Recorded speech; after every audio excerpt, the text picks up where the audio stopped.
Hi everyone, and welcome to McLaughlins Lawyers video channel on YouTube.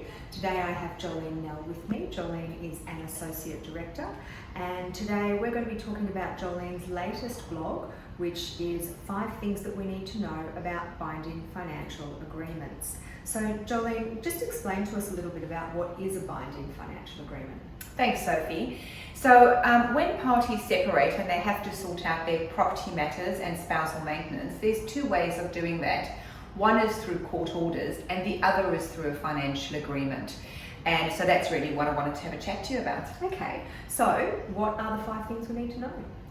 So I suppose the first main thing you need to know is that you do need to have a lawyer to do a financial agreement.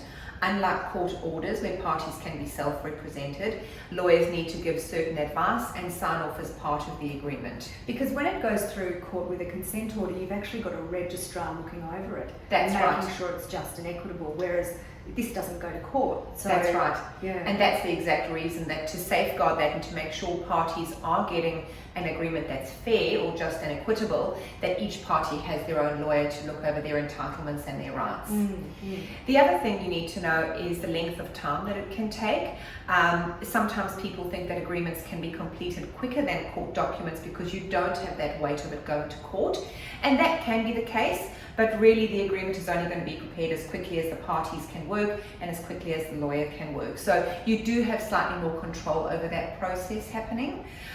The other thing that you need to know about financial agreements is that in terms of getting them finalised, the lawyers need to go through a very specific process, which is not dissimilar to the court process of court documents, of understanding what the assets and liabilities. Some people think that because it's an agreement, it's a 1 or 2 page document and you don't have to go through all that disclosure and exchange of information, but that's not correct. So you're really needing the same amount of preparation. Which brings me probably to my last point, which people always ask about, is how much is this going to cost?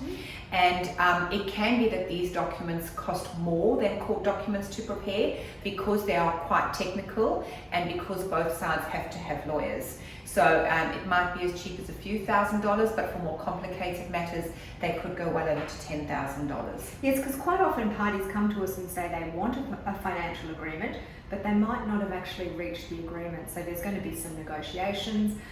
We need to make sure that the values are properly described in the schedules. Yep. So there can be quite a bit of work that goes on with it. So tip 1 is, if you can, come to us with the agreement. Yes. But if not, we can certainly negotiate, give you some ideas around what an appropriate agreement would be, what an appropriate distribution would be. So yeah. Thanks, All right. Sophie. Thanks, Joelene.